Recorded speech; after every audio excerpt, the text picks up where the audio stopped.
ఓం నమ శివాయ. శ్రీశైల మల్లికార్జున మేడారం సమ్మక్క సారక్క చిలుకూరు బాలాజీ స్వామి. ఓం నమ శివాయ. గోపురం టీవీ చూసే వాళ్ళ ప్రేక్షకులందరికీ నమస్కారం. నా పేరు రామ్ శాస్త్రి అండి. చిలుక జోషం అంటే ఆ కాలంలో ఉంది, ఇప్పుడు గుడుక ఉంది, ఇక ముందు గుడుక నడుస్తుంది. చిలుక జోషం అంటే నిజం ఉందండి, నమ్మండి, వినండి. అంటే చిలుక జోషం 12 రాసుల మీద వినండి. ఆగస్టు నెల 24 నుంచి 30 వరకు, ఆగస్టు నెల 12 రాసుల మీద ఏ రాశి మీద గురుబలం ఎంత ఉంది, ఏ రాశి మీద శని బలం ఎంత ఉంది చెప్తా వినండి.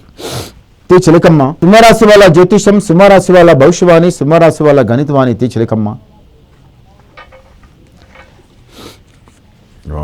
సింహరాశి వాళ్ళకి సాక్షితంగా జగన్మాత నడుచుకుంటూ వస్తుంది. మహాలక్ష్మి ఇంటికి ఈసారి నిజంగానే మీ ఇంటికి కాలకంటగా దరిద్రమంతా పక్కకు జరిగిపోతుంది. చేయిపెట్టిన పని కలిసి వస్తుంది, జయం జరుగుతుంది. సింహరాశి వాళ్ళకి సాక్షితంగా మహాలక్ష్మి అంటే ఇంటి లోపల ఈసారి 4 రాళ్ళు వెనుక పడేసుకొని మీరు పైమెట్టులు ఎక్కుతారండి తప్పనిసరిగా.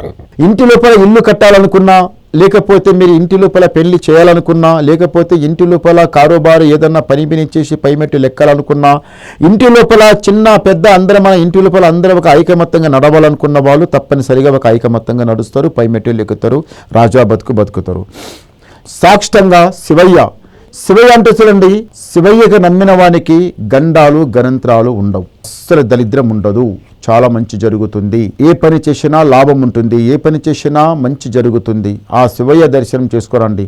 శ్రీశైల మల్లికార్జున స్వామి దర్శనం చేసుకున్నవాడు ఎవరైతే గాని వాళ్ళ మీద ఉన్న కాలకంటగా దరిద్రం గుడిక పోతుంది, చేయిపెట్టిన పని కలిసి గుడిక వస్తుంది, ఒక్కొక్క మెట్టు లెక్కే అవకాశం గుడిక వస్తుంది. అంతే జయమే జరుగుతుంది. ఎవరి ముందలపై తల వంచకుండా, ఎవరి ముందలపై చేజాపకుండా, ఎవరి ముందలపై తల వంచి పని చేయకుండా రాజా బతుకుతారు. ఇంతవరకు శని గాచారం దరిద్రం మస్తు సతాయిచ్చిందండి, అది పక్కకు పెట్టండి. ఇప్పుడు ఏముందంటే మాత్రం ముందల ఏదైతే మీరు కోరిక అనుకుని నడుస్తున్నారో అది జయం జరుగుతుంది.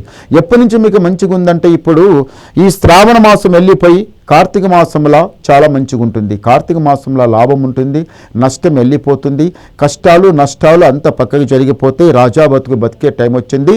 ఇంటి లోపల మీరు ఏదైతే పనులు ఇప్పుడు అనుకొని కూర్చున్నారో అది జయం జరుగుతుంది. ఇంటి లోపల అనుకున్న పని పక్క అవుతుంది. ఓం నమ శివాయ. చాలా మంచి గవ్వలు పడ్డాయండి. ఆదాయం సింహరాశి వాళ్ళకి ఆదాయం 5, వ్యాయం 5, రాజు పూజ ఫలం 7, అవమానం 7. చూశారా? శని బలం ఎక్కువ ఉంది, గురు బలం తక్కువ ఉంది. గురు బలానికి 5, శని బలానికి 7. 7వ స్థానంలో వచ్చి కూర్చున్నదండి. అది ఏడిపిస్తుంది, సతాయిస్తుంది. తొందరపడకండి, నిదానం చేయండి. అంత మంచి కలిసి వచ్చే టైం వచ్చింది. తొందరపడితే కలిసి రాదు, నిదానం చేయండి. ఆ పరమేశ్వరునికి నమ్మి నడవండి. ఒకసారి శ్రీశైల మల్లికార్జున స్వామి దర్శనం చేసి రండి. మీరు రాజా బతుకుతారు, సుఖంగా సంతోషంగానే ఉంటారు. నమస్కారం.